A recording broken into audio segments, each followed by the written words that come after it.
Welcome, welcome, hola to the villa. All right, so guys, today's video is gonna be all about basically, if you ever have to give a speech, some kind of presentation, and you're getting those jitters, man. You're getting, Joey calls them pre-expansion jitters. You know what I mean? Like, there's some kind of level of where you start giving the speech and you might start stuttering, or you might feel like, oh man, that like I don't really have the content on lock, or whatever it is. You might feel very unprepared, you know what I mean? But at one level, you're also understanding this mindset of, I'm here as a student of speech. Okay? I'm here as a student of this art form of communication. You know how they say that body language is like 80%, 90% of communication, a high percentage of communication, right?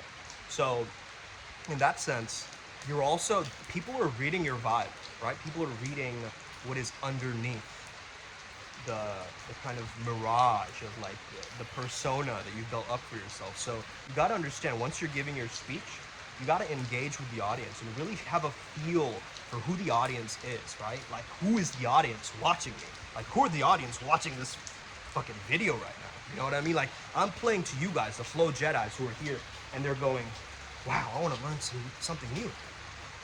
I want to do something enigmatic and take over this whole thing. Advice that I have for you in terms of, giving a speech is, first of all, just have like a bunch of bullet points just in mind, like basically thematic things that you'll be covering throughout the speech, okay?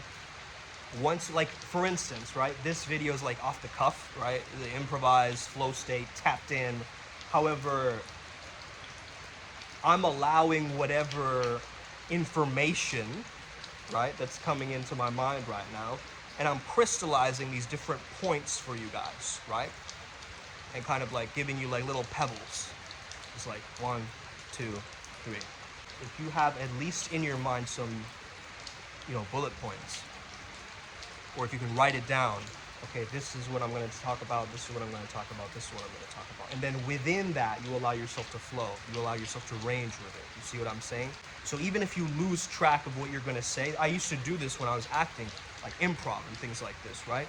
You gotta treat this thing a little bit like jazz music, and that's what we say at Primal Sutra, right? You have to kind of be like, yo, this is a part of the performance. Let's go. I'm nervous. Well, you see, if you're on stage, right, and you're performing, there's this kind of performance anxiety, right? But what if you're not performing? What if you change that word? What if you're just living? What if you're just showing up and being you? Doesn't that add less pressure than the word performance? Like you have to perform well or do really well on something? That's also another understanding of like, okay, let me change the frame of how I'm speaking, where I'm speaking from. Back in the day, I used to do this for improv theater, right? So like, let's say, in improv, we say yes. Now, yes is an acceptance, and is an addition. So yes and, the rule of improv, yes and you continue the scene by saying yes and, essentially, okay? So it's an acceptance plus an addition. You accept whatever is happening, you add to it. You accept whatever is happening, you add to it.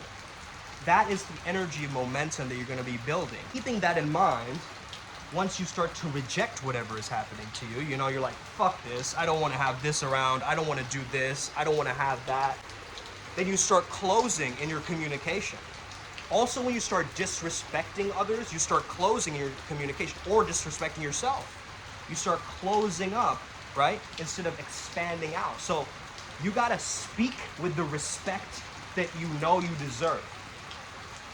That's another law that I just, it came off the top of my head. But my speech can be altered. You almost want to see this like you have a GarageBand software, right, in your own mind. What are some of the other recording, things out there, like Audacity or whatever you're using to record your music? Once you can get to this understanding, that this vibe in your mind, that when I'm speaking, it's auto-tuned, okay? It's not auto-tuned like T-Pain, but it's more so auto-tuned from the sense of it's going by the tune of what you're creating. So it's following the tune or the rhythm or the melody of what you're creating. So your creation has a very, very specific rhythm. It has a very, very specific cadence.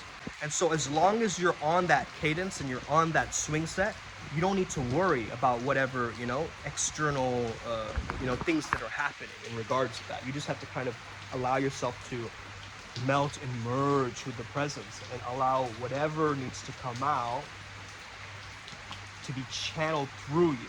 Take an example of a great speaker that you know. What is something that they do to pump up their state or be in that complete pocket, right? Like for instance, Tony Robbins goes for a cold water plunge right in the morning, right before he gives his speech. And he does these ice baths and all this kind of inner work that he does. Beliefs like running affirmations in the back of the mind. Now, you don't have to take it that extreme. You could look in the mirror, tell yourself, I'm ready to do this.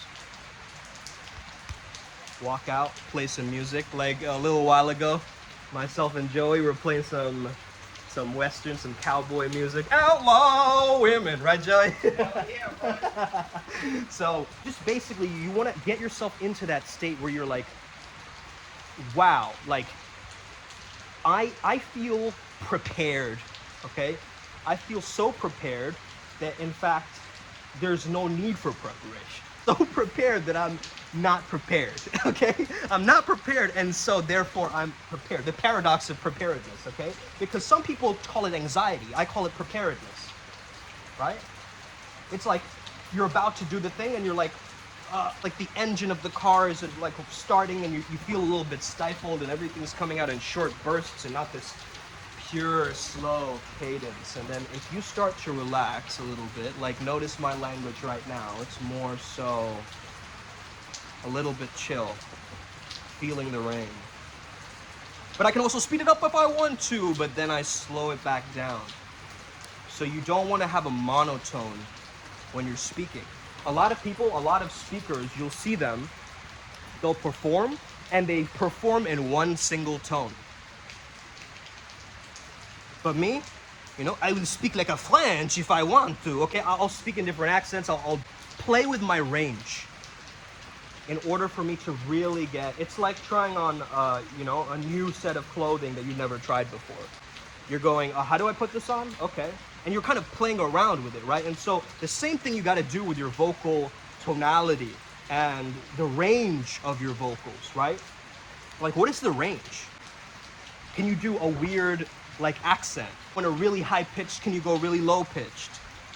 Can you, use different hand gestures and play around with that, right? So once you give yourself more of a leverage of these different places that you can go to with your communication, you'll be able to shift the worlds and really fine tune that optimal way to speak so that people reach that sense of communication. They get it, right? It starts to hit because you start speaking from a vibe of a certain place.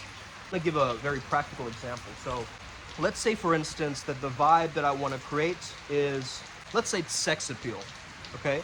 Let's say that that's the vibe that I want to create. I would actually go about feeling, how do I feel sexy within my own body? It's a weird question for a man to ask himself, but because of this culture, but of course you got to think like this, bro. Like, you honestly got to think like this. How do I feel more sexy in this very moment? And then you'll get some answers that come up. Like, maybe I'll relax a bit more with my body language. Okay, go with that. I'm gonna change my smell around. Smell good, okay? And carry that aura in whatever environment I go to. Like for right now, we burned some incense, you know what I mean? Like that's, we're gonna be doing a lot of rituals here too. So we got candles, incense, we just went grocery shopping today. Balinese food is absolutely phenomenal, okay? Phenomenal, okay? Just the level of spice that I crave. You guys can see here, it is pretty rainy season over here, so, but that's a blessing from the gods in itself, you know what I mean? Like, I think that we work with the water deities like Varuna and things like this. So in any case, the water gods are noticing that we are here and it is our time now, And just in this morning, man, there's Joey over there, feeling into the into the environment. Oh, if I show up right now, I go Bollywood style, like right in the rain right now, just feel into that. motion with the motion and the motion together, it's going to be a different experience for a listener, right? And also, there's another dynamic of sound, right? Because the rain is creating a pitter-patter or a sound that causes a crescendo in the background of this video. It's like, you got copyright striked for rain noises, you know? You gotta like be in your own frequency and be in your own vibe like this, you know what I mean? Like, just make yourself, you know what you say is self-amusement? Once you understand your own sense of humor, you can actually start to amplify that sense of humor in many different ways through your communication, okay? But if you're not sure of what it is, like for instance, I know a lot of people who can't really use sarcasm well, and it just ends up being offensive, you know what I mean? Rather than it being like the playful, like the effect of sarcasm isn't to make someone feel bad, bro. It's to make light of the situation. About maneuvering whatever tools that you're using with your communication to make it most optimal for you and your character and your lifestyle and you know, your whole frame of reality. Man, I think we're gonna head over to the gym and get some light supper and just relax for today. It's supposed to be meeting Dane, but I don't know. He says he's a little bit sick, so in any case, if it's meant to happen, it will happen. Hoping everybody's well, you know. Still shoot me messages. Still, if you want to get on a quick call with me for a session, doing 15-minute quick calls with people, you know, just to get them on board. And if you're interested in showing up in this villa yourself, also, I see you. Show up. There's a vetting process, okay? I'm not going to let in some random person, but so speak to me before, okay? Talk to me about this. If you want to show up here, there's a spot left for, I believe, 2 more people, right? All right, guys. Have an incredible day. May the flow be with you. And stay legendary. Let's get it. Upward spiral game.